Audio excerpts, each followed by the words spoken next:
Welcome to Dwell on These Things, a podcast of Dwell Community Church in Columbus, Ohio, where we discuss whatever is honorable, pure, lovely, commendable, excellent, and praiseworthy.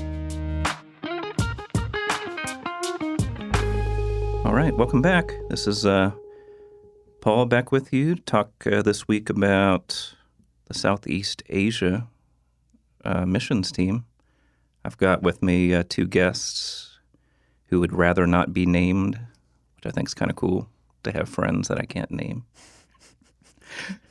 We just normally don't try to use our names in association with the field. Yeah.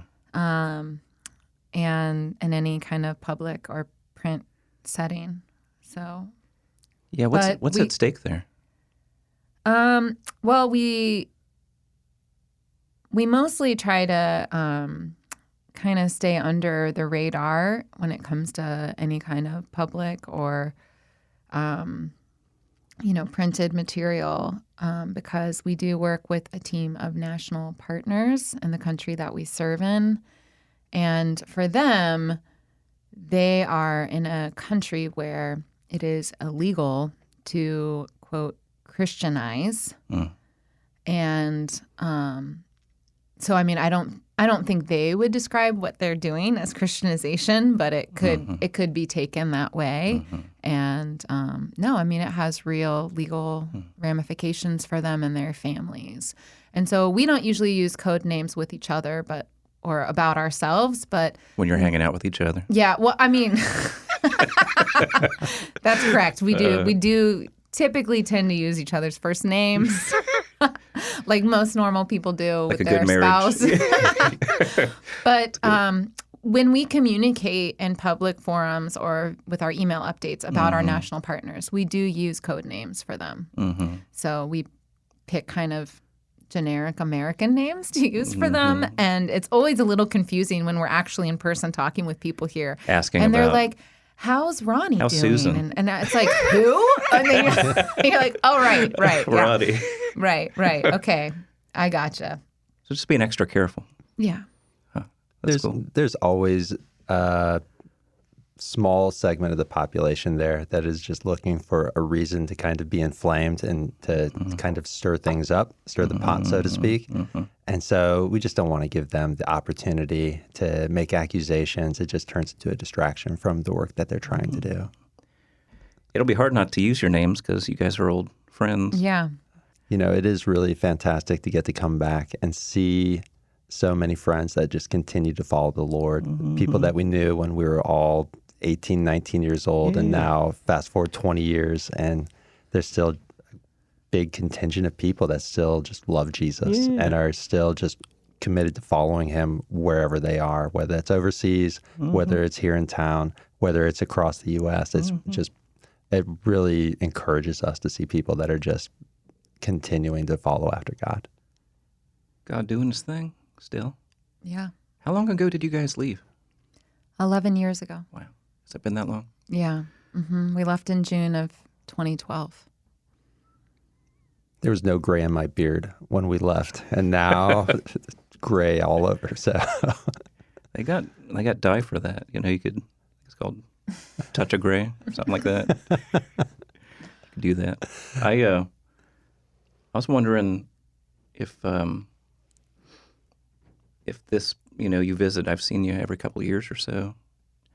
Coming back, does this feel like home, or does where you're at feel like home? I think that Southeast Asia really is our home now. And but this is a very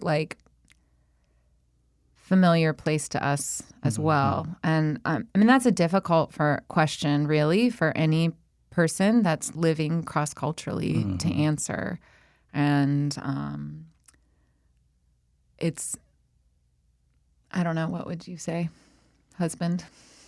I think it feels a little bit like you're a little bit like a time traveler. Really? Where everyone here has gone through so much cultural adjustment with COVID and just changes in culture in general. And for them, it's been day by day by day, like just very small change every day. And for us, it's like, 700 days in one shot, and you just reappear in the country, and you're like, how come no one goes to work anymore? And why are they all wearing pajamas as they work on their laptops? And it feels just very shocking. So as that's happened at this point in time about 5 times, you just start to feel like a little bit more like, a throwback to a decade ago. And it doesn't sound like that many years, but when you experience it in that way, things just feel really different. So American culture has changed, but I think world culture has also changed. Really? So I think it's interesting just because, when we first moved to Southeast Asia, we're like doing everything we can to try to fit in and act normal. I mean, we're clearly these strange foreign weirdos. And, we're learning language and we're learning culture and we're trying to dress like people. We're trying to eat like they eat. We're trying to spend our time the way they spend their time. And, you're just trying to fit in and not stick out. Now, here in America, I feel like we kind of try to do the same thing here now, where we're like, oh, so this is how you get soda at a restaurant now. I'm a fully functional adult that definitely knows how to use this machine, where you really don't. Where's the Blockbuster video at? I know. Right. Exactly. Can't find it. Exactly. What happened to all the red boxes? Things are a little different. Your kids probably even more. Oh, yeah. I remember being on our way to the States at some point and us having to teach our daughter how to use a drinking fountain at an airport and being like, no, you can drink this water. They're all over the place. They have them all over the place in America. A culture shock like coming here. Our kids find drinking fountains fascinating, Yeah. And I mean, it's something that we don't think about, right? That there's just in some places, libraries, parks, that there's just public free drinking water that anybody can access and drink without worrying if it's going to make them sick. Yeah. you do need to tell them you can't suck on the drinking fountain. They like do a need straw. some training There's some on training how there. to use the drinking fountain. You have They'll to come teach back. American Yes. kids that too, I think. Yeah. As a school teacher, I can say that. Right. They also like that you can just drink the water straight out of the faucet in this country. They think that is marvelous. Oh, and brush, yeah. That's not the case. No. It's not that clean. Not recommended. We Definitely use, not recommended. Yeah, we use a filtering system or bottled water at our home. So 11 years ago, huge decision. You guys were married. Did you have a kid yet? Yeah, our daughter was one. You had a 1-year-old daughter. So significant decision, uprooted from your family, moved halfway around the world. Huge decision. I was wondering if you guys could describe how. I mean, that was definitely a decision you guys made prayerfully. I wonder how you guys felt called to that and the process of saying yes to that call. Yeah. I think for us, like, we had always had like a desire to be involved in overseas work. And, from the first time we went on a date, we were talking about our that. first date. And- we talked about both of us. And I think that was that was always kind of a burden that we had. But after we had gotten married, From childhood, or you mean? probably since around high school for me. Mm-hmm. I had gone on a short-term trip to Mexico with this church when I was in the high school ministry here. And so I would say, from the time I was about 15 years old, that I had felt a draw to this kind of cross-cultural ministry. But we had a chance encounter at a pub in Ireland, a one-day overlap with another guy that was working in Southeast Asia at that time. And he said, you should come visit. And The two of you were on vacation. Yeah. yeah, we were like, we didn't think you could go visit that country in Southeast Asia. And he's like, just come check it out and bring a short-term team. And fast forward, a year, and we went and checked it out, and we're like, this place is fantastic. There's really fantastic work being done here. We'll be really excited to be able to support the work here, because at that point in time, we assumed that our role would be more in supporting work and not going ourselves.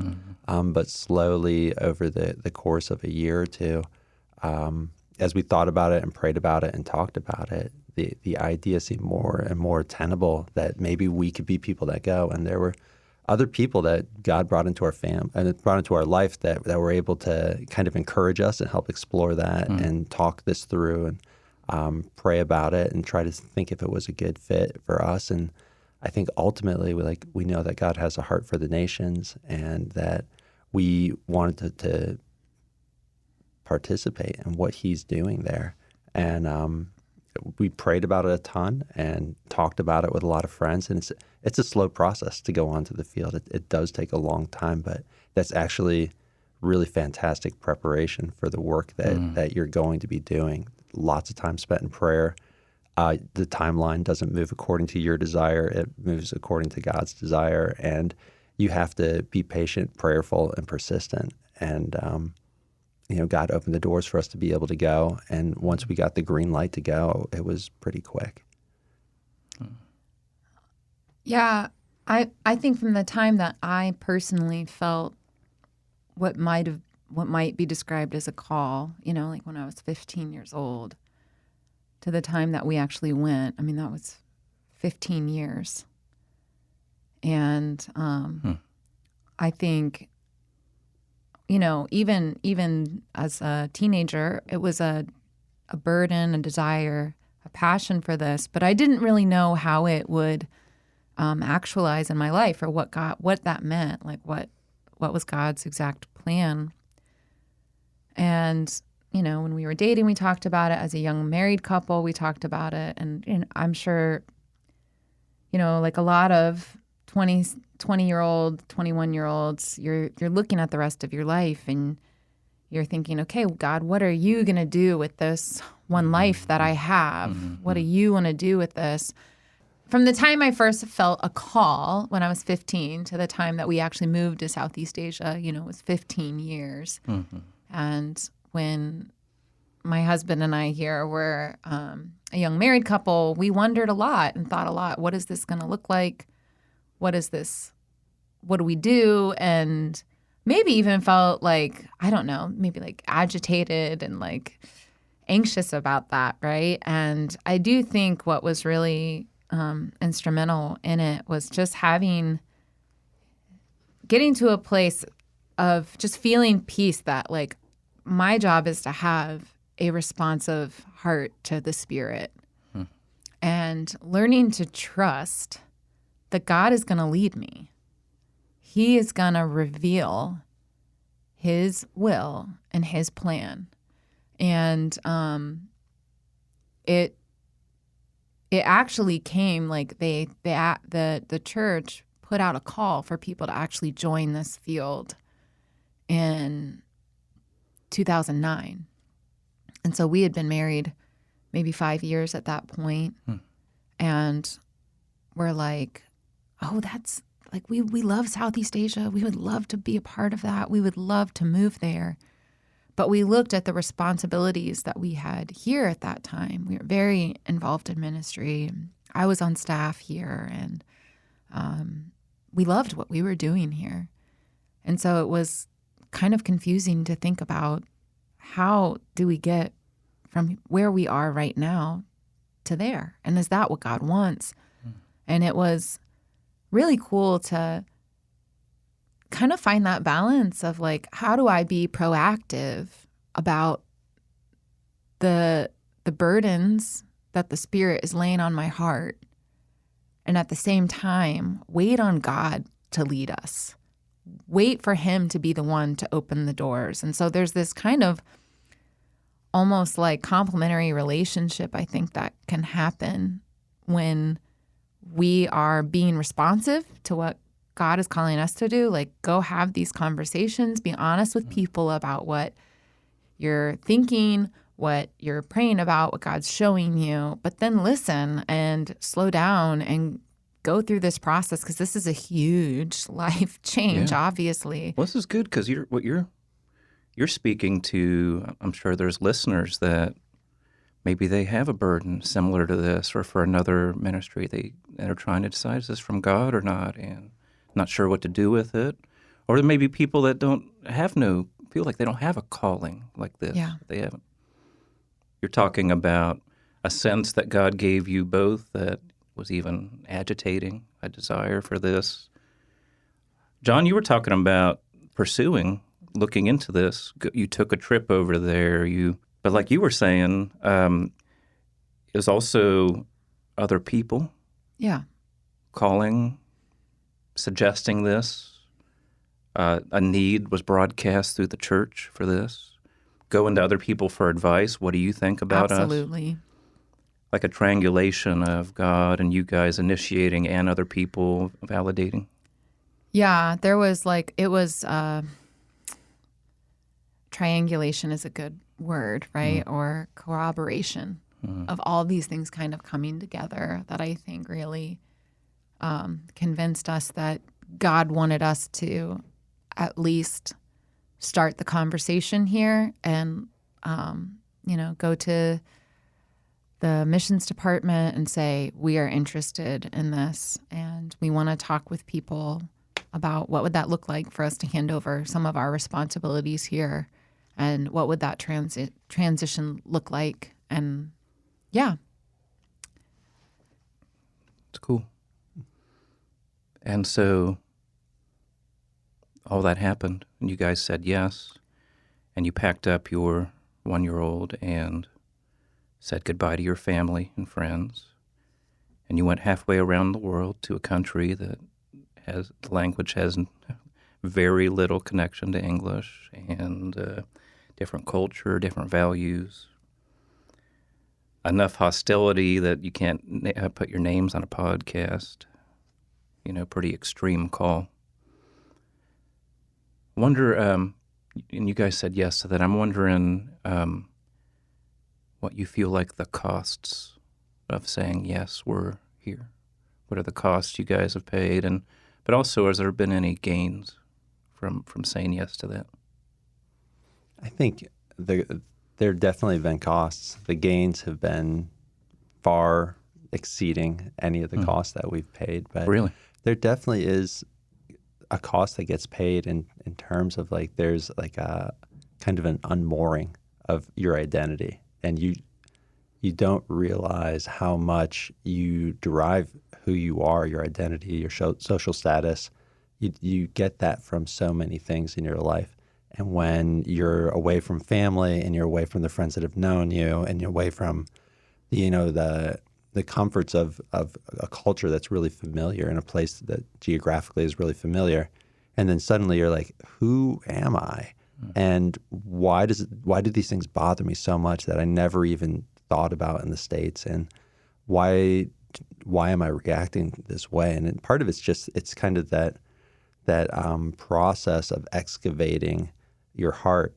We all want to take our identity from Christ, but it turns out we're actually a lot of times secretly taking our identity from so many other things that we don't even know that we're taking our identity from them until we lose them.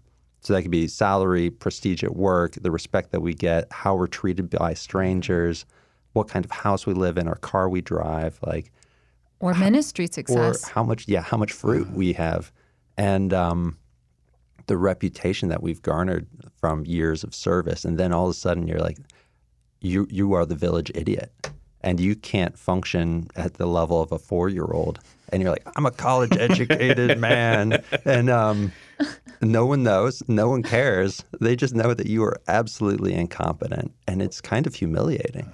And it kind of puts you through almost a sense of like identity vertigo, and you're trying to figure out who am I really and what really matters. And I know these things shouldn't matter, but they really do. And it there's the price that you pay there, and just leaving behind friends and family, and them being really distant, and you can't. There's the argument of like, oh, you can just stay connected with everyone here via Zoom or via email or, WhatsApp and phone calls and stuff like that. But there really is a process that has to happen of you are building new relationships in a new place, and you have to invest in those. And so it means that the relationships back in your home country, they have to decline somewhat so that you can create the space to build new relationships they're going to be awkward initially because you talk It's hard like to talk to him. Mm-hmm. yeah, I talk like a 3-year-old, and people are gracious, and in that country they're super friendly and not especially honest. They're always saying like, "Oh, your language is so good. I've been here for 2 weeks. You're already fluent. Fantastic." You're lying to me. Please keep doing that. I like it, and it's a challenge, but That's funny. I'd suspect. I don't know. I think from the outside, you'd suspect that there'd be the biggest losses would be safety or material losses, that kind of thing. But you're bringing up like identity crisis and then the social hit. Well, I think you prepare yourself for the different standard of living. Mm-hmm. And I mean, those things are still hard. I think we've probably the suboptimal medical care that we can get in the country we live in. That's been hard, and that has we've had, we're raising our family there. So when our kids were real little, we had scary things happen where you're like in a hospital and you're like, well, I'm really relying on prayer right now because that's the best shot we have. And God carried us through those times.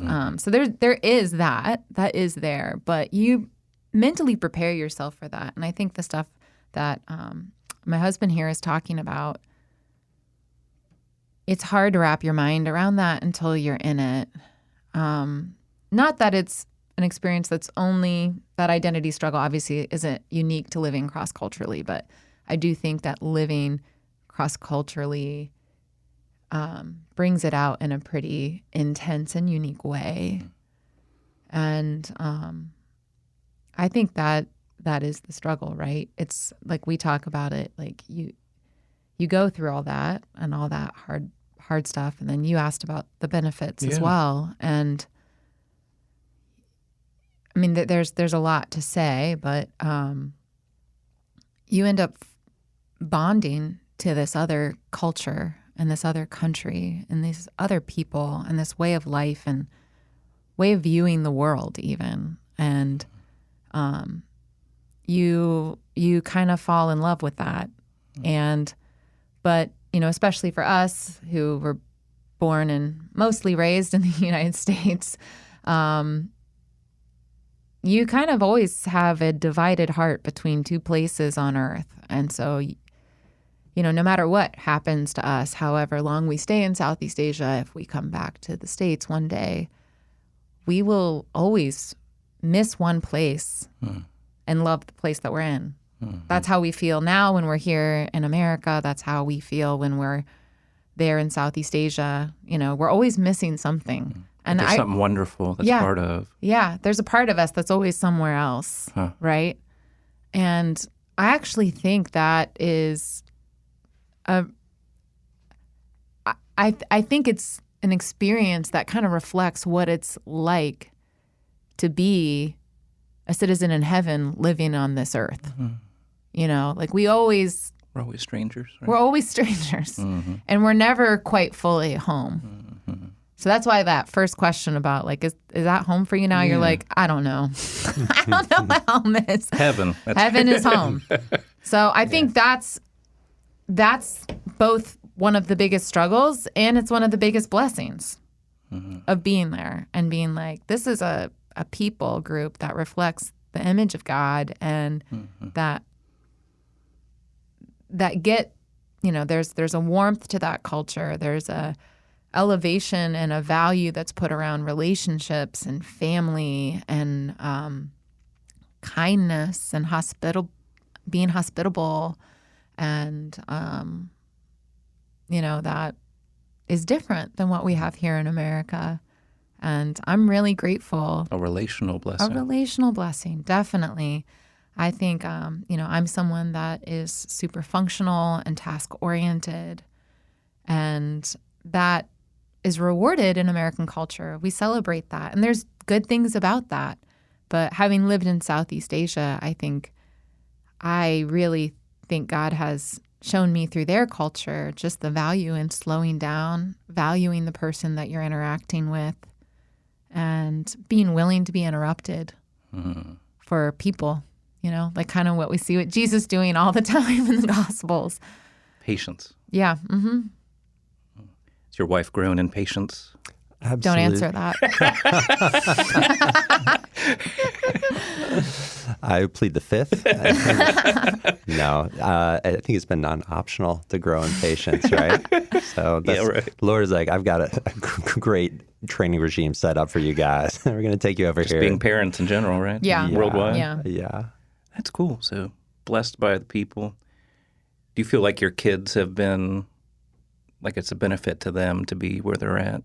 Yeah. You mentioned the risks, like medical. That's significant, but Yeah. Well, I don't know. Do you want to? Yeah, I think our kids have grown up with an incredible blessing of getting to see the world as a whole and getting to see geographically, culturally, all these different places that is really kind of amazing to consider. Like 150 years ago, to have had the types of experiences across the entire world that they've had would have been absolutely inconceivable. And they are super flexible, great travelers, very culturally curious and aware, but they also get to see, both the most affluent parts of the world and a lot of the most impoverished parts of the world. And so they meet and get to know people who are super poor and will never leave their country and most likely never leave their village. And I think it's eye-opening for them to like have a comprehension of this is the way that the world is. And it's actually their perspective and exposure is probably more representative of the world as a whole than what they would have gotten in the United States. Yeah. Even if they were told that, your children have seen that firsthand, the reality of the discrepancies. And, they deal with that kind of division of feeling in two places like we do. It's different for them because they feel even a stronger connection to Southeast Asia because that is the only life they've ever known. But they have extended family here, they have friends here, and this is where their passports are. And so they know that one day they're going to be coming back here. So they deal with that too, that like kind of tension of wanting to be in two places at once. But at the same time, like I've heard them say, like, God is in both places. He's here and he's in Southeast Asia and he's with us no matter where we go. And I think that's something that's very real to them in a way that maybe if they had lived their whole lives just in one place, they wouldn't have it quite. It wouldn't have taken such root in their hearts yet. What a blessing! Just listening to you as a parent, to hear that your children have that perspective and have seen that. It's worth a lot. It's cool, and I did want to. It's cool catching up. I also wanted to hear about the work you guys are doing. My understanding is you guys serve in a population that's predominantly Islamic poor. And to talk about poverty there, I know the notions of rich and poor can be blurred by relative scales. In America, rich and poor probably means something different in other places of the world.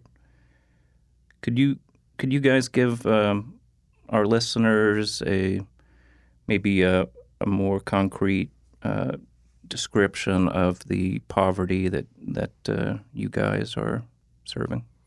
Yeah, it's kind of hard when you say like, what percentage of the population live on less than $1.50 a day. Like that doesn't really necessarily resonate with somebody. I think it's easier if you describe like living conditions and kind of like a day in the life type of thing. I think like I was pretty surprised when I first went over there and found like, housing where a family of 4 or a family of 6 would live in like an 8 by 12 room with just 2 beds and a small stove to heat water or rice and 1 pot, no running water, 1 light bulb, no windows. And you look at a situation like that. Family of 6. Family of 6. So, 2 adults, a grandmother, 3 kids, that type of thing. And you're just like, this is really, really shocking. And they are working poor a lot of times, trying to find whatever work they can, working in fields. There's a lot of migrant rice farmers that kind of follow the rice harvests as they move across our island. It means not really getting medical care. It means not getting nutrition for their children. It means premature birth weights and high infant mortality, things of that nature. It means, watching someone who's working all day long and their only meal for the day would be a cup and a half of white rice with nothing else. It's just some water and some white rice and then right back to work for, in 90-degree weather for a 12-hour workday. And that would pay them just enough to be able to perhaps feed their family, if they're lucky, buy a couple eggs so that there could be some kind of protein in their diet and a little bit more white rice for the next day. So it's with all that hard work. With all that hard work, you just barely are scraping by. And any kind of difficulty, there's education gets really deprioritized. It makes way more economic sense to send your 7-year-old kid into traffic to beg at streetlights than it does to send them to school. So it just kind of creates a perpetual cycle of poverty that you see kids, they don't get out of it. Their families don't see the value of education a lot of times. They would love to have their kids educated, but it seems more like a luxury than a necessity, because the necessity of the day is to find some way to get some kind of food. And and what comes to mind as you're describing that is, but what about the social safety nets? Here, yes, they would go to school, they'd get free lunch and breakfast, the kids would, and our country has made strides in that direction, and so schooling is free, but uniforms are not, and shoes are not, and backpacks are not, and mandatory school trips are not, and transportation and additional school fees, like, it quickly becomes too much for a lot of families. Wow. Mm-hmm.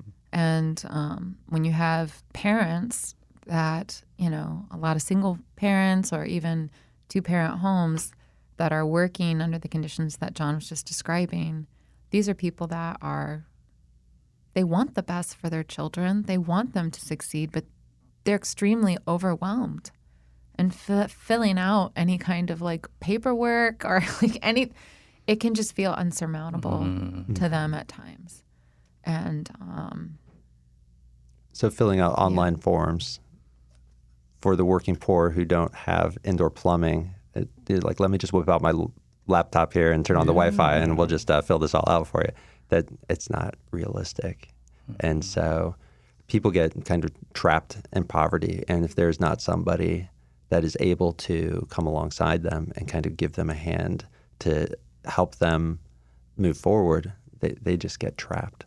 So that it creates really a lot of the social service opportunities that we've seen is that it's not just giving people handouts. It's trying to figure out, how do you support education? How do you help these families? What are the true needs?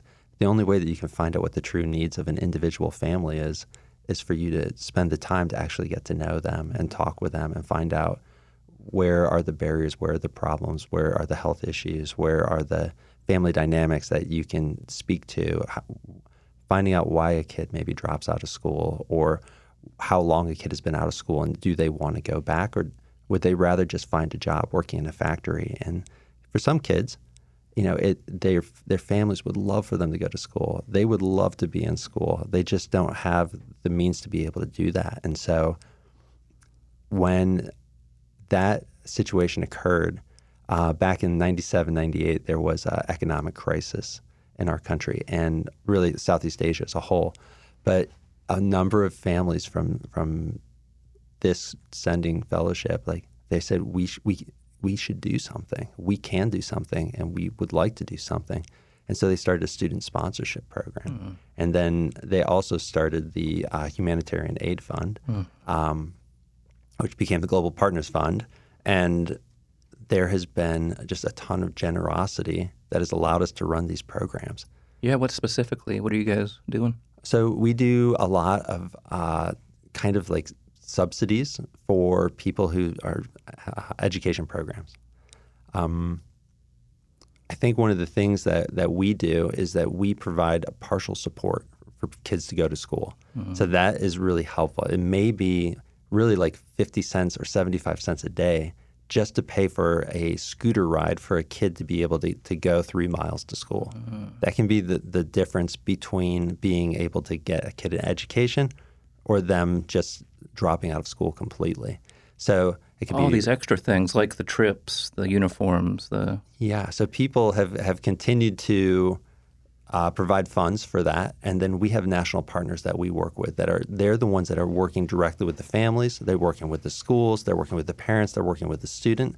It creates a fantastic kind of like an aunt or uncle supporting that family and working with those parents and working with that kid to make sure that they have an opportunity to get some education. But they're in with the family. They're talking with the family. They're praying for the family. They're sitting down and talking with somebody who doesn't really have a lot of people that really care about their situation. And just saying, like, what is going on? What are the difficulties that you're facing? And just taking the time to value them, to listen to them, to care for them, offer to pray for them. In that culture, praying for people it's not a weird thing to be. If you go up to somebody on the street here and just be like, hey, can I pray for you? You might get maced. But there, people feel so loved. Like, you care about me enough that you would talk to God for me. No one does that. That's really cool. And people feel really loved and valued by that. And so those types of programs really, they carry a lot of weight. It's just a real tangible expression of the love of God that says, we value you, God values you, we're willing to intercede on your behalf, we're willing to intercede spiritually, but also physically. We'll go with you down to the school because we know what the rules are of what you should be provided. We know what the government has promised you, and we're willing to advocate for you so that you get the services that you were supposed to be getting all along. You're getting the discounts on different school items that you were supposed to be getting all along.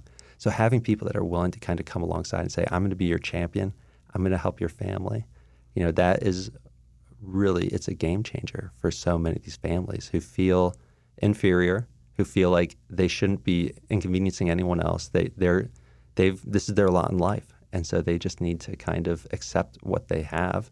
And if that's poverty, then that's poverty. That's probably God's will for them. So having somebody that comes alongside and says, God cares about you, God loves you, you'd have no idea how much God cares about you and values you. I am willing to spend the time to get to know you and help you and serve as just like a tangible representative of God's love. I think what my husband here is saying is there's a lot of great things in that, but what's really significant here that I would hope comes across is that the Westerners, which would be us, and then we have teammates also that were sent from our church back in the mid-'90s who have been there quite a while serving faithfully.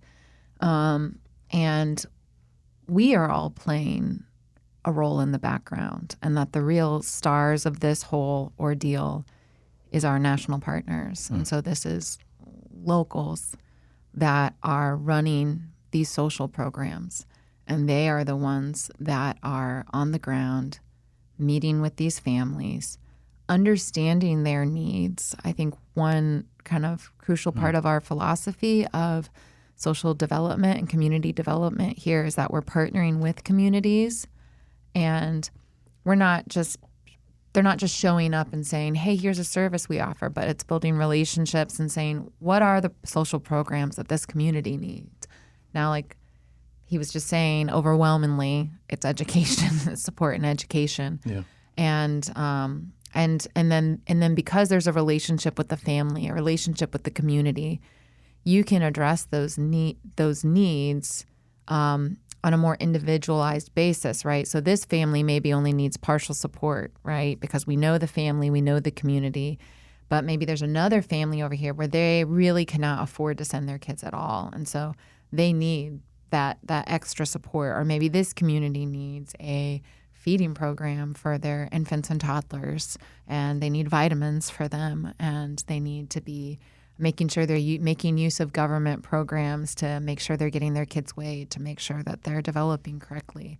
So I think that's one of the most important parts of what's happening, is that when you're working with nationals that can connect with people on that local level, you can meet the real tangible needs of the moment. And then what comes out of that is relationships, right? Where this isn't just a program, but this is people that care about you, your family, and your community, and your children. And a lot of long-term relationships kind of grow out of that. And I think it opens up doors that never would have been opened otherwise. It's that personal investment. And people say, you care about my kid, you care about my family, when nobody else did. So I don't care what your ethnic background is, or I don't care what your religious background is. You have cared for me and you've loved me. Yeah. And it gives a credibility to the message that you can't get any other way. It's not, it moves it out of being a, argument of doctrine or a discussion of theological backgrounds or theological disagreement. And they're like, you have a credibility and an authority in my life because I've seen you love and serve my family in a way that I've never seen anyone else do. See, I love that. It sounds like there might be a bit of an inefficiency with it. What I imagine is you could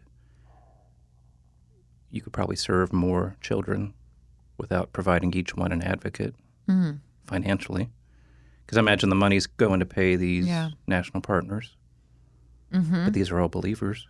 Yes, yeah. And they're building extensive relationships with each kid served. How many kids are involved in this or have been? It's over 300.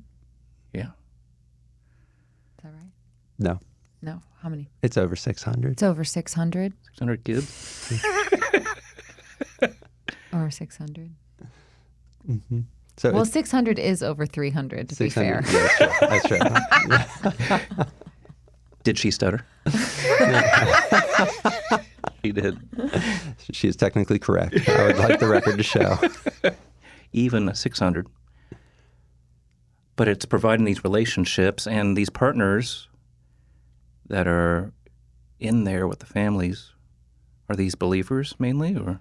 They're believers, and they are also proven fruitful workers. So these are people that have demonstrated their ability to build relationships, bring in the gospel, and form groups out of those relationships. Yeah. And so there are some people that are especially gifted in group formation and leadership development and evangelism, and there are other people that are especially gifted in mercy and service and helps and compassion.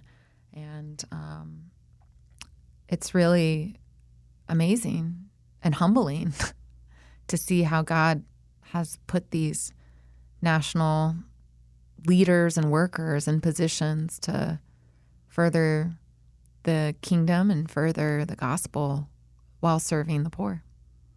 Yeah, that's opened these relationships, it sounds like, has opened the door to gospel conversation. Is that the... It has allowed our national partners to go into villages and towns that they have no business being in. And when people initially are like, why are you here? You're an outsider. It really kind of gives them a legitimate reason to say, I'm here to understand your community. This is what I do. This is the nonprofit that I work with. This is the good stuff that we've done in the past. And it really does open up a lot of doors and give Jim just a social credibility that they wouldn't otherwise be able to have. Sounds like a significantly impactful model for a ministry, and that it's doing a lot of good. And to further these children's education is opening the door to opportunities for them Yeah, absolutely. economically. Yeah, it's a potentially generational change for some of these families, because it ends up lifting whole families out of poverty instead of just that perpetual vicious cycle of, not having enough money, so no education, so your kid can't get a job that will pay the bills, so they just stay kind of stuck in that cesspool of poverty. And these may be the first kids in their family that has gone to school. Yeah, to graduate. Mm-hmm. And as mentioned earlier, you guys, the community is also predominantly Islamic. Mm-hmm. I imagine people listening in may have certain stereotypes like me from having limited relational contact with Muslims here in America, but also knowing from media about extreme acts of violence, from Muslims directed towards Westerners or Christians in particular. I was wondering that you guys have lived in a community like this for 11 years now. What's been your experience? What has living in this community diffused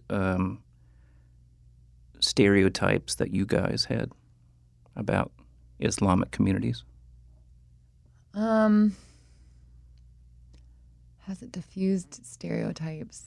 At this point in my life, it's hard for me to remember how I thought of Muslims before I lived in a predominantly Muslim country. I probably just thought of them as being very other and different. And it was a unique experience to then enter a Muslim community where I was the other and the weird one. Mm-hmm. And I guess I would just say that we've found them to be incredibly warm and hospitable. We moved into a pretty traditional village when we first lived in Southeast Asia. And these people just, they did everything for us. We didn't know what to do when our power didn't work. We didn't know how to get water from this well to flow into a house. We didn't know where to get medicine for our kids. We didn't know where to get vegetables. These people just walked alongside us and just those everyday things and taught us how to live in their community. Mm-hmm. And they did it with such kindness and patience.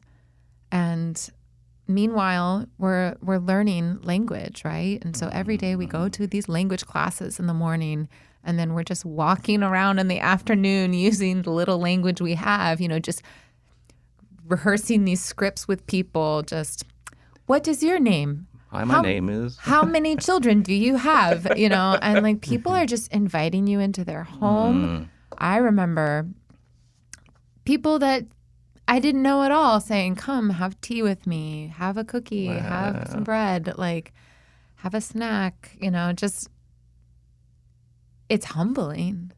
You weren't the Western enemy. You weren't. Oh my goodness. No, they're stopping their days for you. Yeah. And I felt incredibly humbled by their kindness and hospitality. I'm not sure that most Muslim immigrants to America could relay the same experience. Was it similar for you? It was similar for me. I think that we all have misconceptions and we all have stereotypes that maybe we don't even know that we have until they're confronted. And I think I found out that in our country in Southeast Asia, everyone there is a Muslim in the same way that you would say that 50 years ago, everyone in America is a Christian. Mm-hmm. And so you would look at that and say, Maybe culturally. Is that's what we're talking about is really, it's more of a cultural identity than it is really like a theological or a religious adherence. And so you found out that most of the people in our area of Southeast Asia, they're big into orthopraxy, how things are done, maintaining a schedule and, praying 5 times a day, make sure you go to mosque. And then beyond that, there's not really a huge, there's not like a really developed Muslim worldview. It's much more animistic and really focused around harmony and trying to maintain balance within society and within marriage and family, making sure that there's a lot of equality. So there are definitely, more militant Muslim extremist groups, and the vast majority of the Muslims that we know don't like those people. They're unsettled by it. They are uncomfortable with it. They feel like it gives Islam a bad name, and they're disturbed by those people and their presence. So it was definitely kind of eye-opening, and It's interesting. Not necessarily what you expect. I think you see the most intense and most extreme versions shown in media, but a lot of people are really they're more concerned about their way of life. They're concerned about their children. They're concerned about being part of a healthy, productive community, and that's really what they do care about. So loads of hospitality, a very warm culture. There's certain things that are definitely different. They have different dietary laws. So they don't eat bacon, they don't drink alcohol, but they don't have pets. They don't have dogs as pets. Really? It's a different culture. But you find that there's actually loads of commonality and a lot of things that we just really enjoy that, I don't know. You find that there's just a connection point in terms of, whether you're a Christian or a Muslim, you start talking to someone about their kid, and there's immense pride and concern and joy, and people love to talk about those things. You talk to them about their work, you talk to them about their community, you talk to them about, is the country going in the right direction? And, people love to talk about those things. It's what everywhere, they care about, yeah. And so there's a humanity. Yes. And also, when you're talking to a Muslim and in the country we serve in, we all have this understanding that we're spiritual beings. They know that. They believe that. Even the nominal Muslims who maybe aren't very diligent in practicing their faith, they, as far as externally, they all believe in God, and they believe in an afterlife. Like you were saying, you can pray with them. Yeah, they all believe that. And so in some ways, you're able to connect spiritually with people. You're able to have spiritual connections with people pretty quickly because it's a reality. I almost feel like in Western culture, people go to lengths to kind of rationalize it away. Yeah. And to kind of explain away this huge component of reality. But God's in the picture. God is already in the picture there. And if they know it, both they believe in spiritual beings, they believe in, the good and the evil, and they believe in morality, and they believe in souls that will go on to live after they die. And so there's a lot that we can... sounds easier. More common ground. And yet, it's surprisingly pleasant, the picture you're describing of this community, like a place I'd love to visit, and probably a lot of people would benefit from being part of. But I know at the heart of your mission is trying to help a culture that may be steeped in legalism and ritualism come to see and believe that God loves them so much that He sent His Son to die for them, and that by grace they can receive that forgiveness, which is quite a paradigm shift. It is news that's too good to be true, right? Is that how it's received? Is that? And it's good for you because you're an American Christian, and so that's the way things work for you, maybe. But as for me and my crew, I don't know if that deal applies. So it's so close. There's you connect on the God, you connect on the love of family and each other and relationships. But you connect on the faith. You connect on God is merciful. But it is a bridge too far to say that Jesus is God. And so it turns into this, it's a very scary thing. It's a very scary thing to be willing to make that jump of, I am going to put my faith and trust in this man, Jesus, that he is going to be the one that is going to save me and take care of me. It's not just a focus on the afterlife, it's also who will take care of me now? Because they're in a communal culture, and I think this is one of the really big challenges, because for decades, really for over 100 years, there was no fruit, no movement amongst this people group that we work with. And I think that there was a lack of openness. People were willing to listen. They would politely nod, but they're just like, this can't be true. This is different from what I've heard. And if I were to become strange and the other by joining in with this, I would be ostracized from my community. And for a collectivist culture, to be expelled from the community is like, it's a sentence worse than death. And so there was this hesitance and fearfulness. So right now, there is a kind of unprecedented openness to the good news. Why? Is there a change in that belief? Or? I think that there is a openness it's kind of the convergence of a lot of cultural change. There's a lot of disillusionment with traditional religion. People were told that if you were a devout Muslim and followed God, prayed 5 times a day, went to mosque regularly, and you followed all the rules, your life would be much better. And they haven't seen that occur, and it's left them with kind of a bitter taste in their mouth. And so a lot of people are open to seeing if there's a better way, if there is a God that would listen to them, and how could they get God to listen to them. At the same time, and there's a lot more individualism with the internet becoming ubiquitous, with handphones, smartphones being everywhere now. Everyone can kind of learn on their own in private, and just jump on YouTube and find out who is this Jesus in their own language. There's content that's been created that is really, speaks their language, resonates with them, uses terminology that they would understand, that it's more and align with what they've already been told in the past, but they can learn about who Jesus is for themselves. And so as kind of the individualism has started to permeate that society, people are willing to investigate things on their own and learn more on their own. And a lot of them have found out, I've been lied to about who Jesus is. I've been lied to about what the Bible says. I have not been given the whole story. And when I start to dig into who Jesus is and what do the scriptures say about him, and that he's actually in the Quran, that becomes a game changer for them. And it creates a new openness and possibility that they could become followers of Jesus. And so it's kind of funny, because it sounds like what you're describing is that technology has corroded the communal.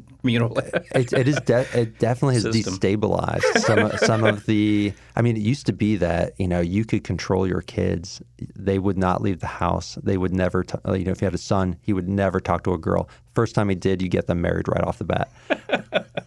Those days have 12 have gone. Well, sadly, sometimes yes, but. Those days are gone, right? That the culture has changed, and people are trying to find their footing of how do we function in a new society. So you see these like really strange, incongruous pictures of you'll see like a 10-year-old kid who's driving a water buffalo through a rice paddy while he's smoking a cigarette and watching videos on his phone. And you're like, something's not right with this picture. I don't know. Was that your kid? Yeah. That'd be sweet if it was. But I do think that some of what my husband's talking about here is there's been lots of influence over there from technology, just as there has here. But one thing that it's done is anybody can have access to the Bible.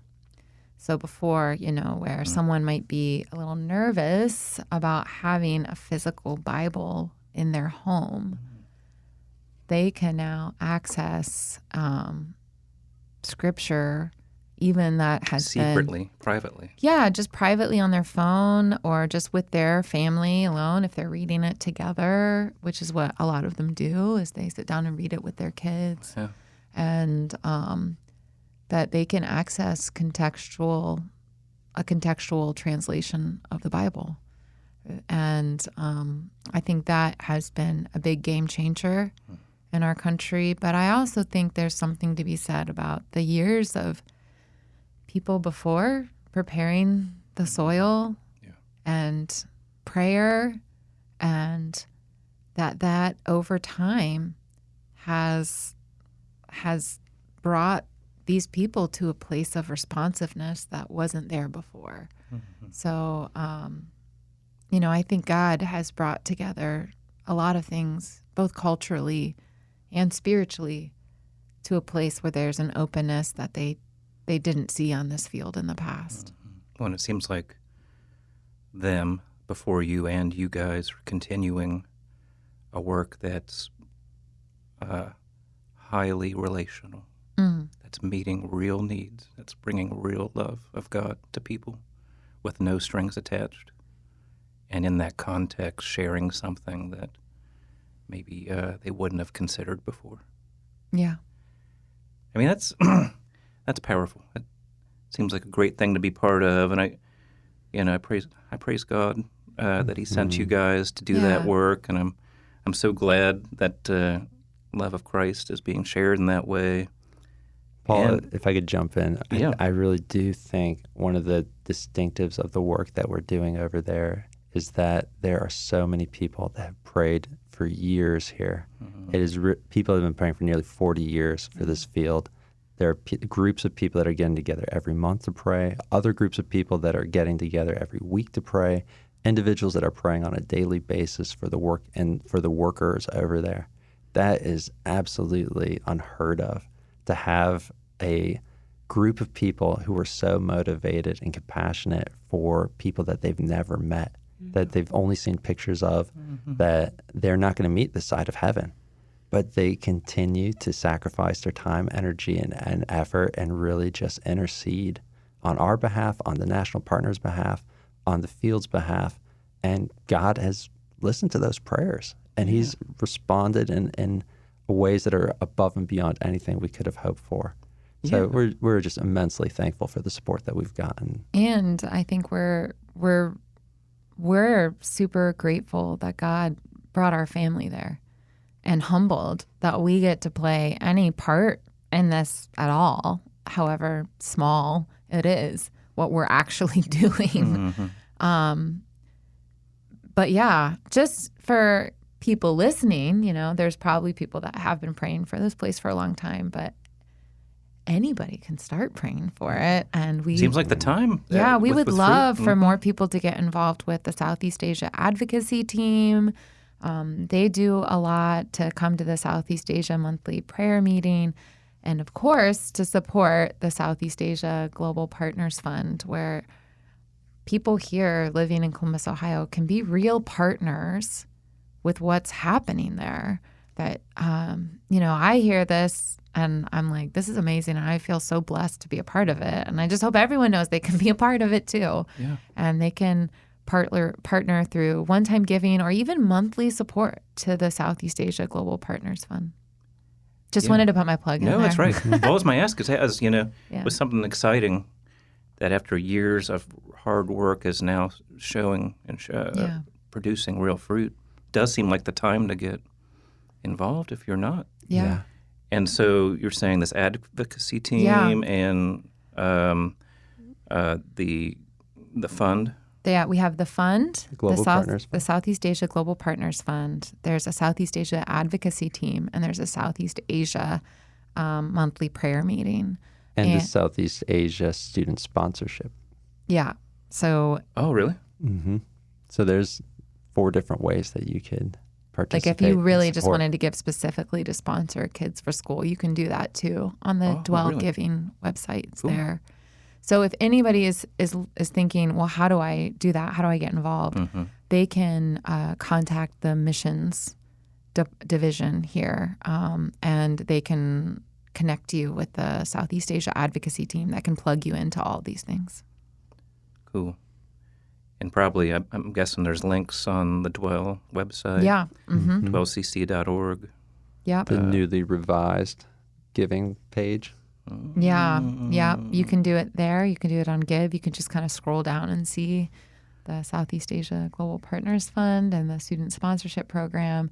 But if you go, I'm sure if you click on missions, you'll see the mission staff. You could probably email Conco, I think, and he can get you signed up on the email groups or connected with the advocacy team, which is led by Margot Shaw. Mm-hmm. Or I know Dave Glover, who runs the Yeah. department. Mm-hmm. Email him at Yeah, absolutely. gloverd@dwellcc.org Yeah. for more information. Well, real pleasant Yeah. seeing you guys and talking. It's real exciting. Praise God for work going on. Grateful that you guys were willing to say yes to God's call there. It's excellent. And to hear that God's blessed it, brings me a lot of joy. And I think just a reminder of the kind of God we follow, likes to Yeah. lead us in victory. And thankful to God for that. Thankful for those listening in. Like we were saying, if you want more information here, you can go to the missions tab at dwellcc.org. Check out the rest of the website. If you're interested in hearing more of these podcasts, you should click the subscribe button. Other than that, press on. Thanks so much, Paul. Thanks, Paul. Yeah, thanks.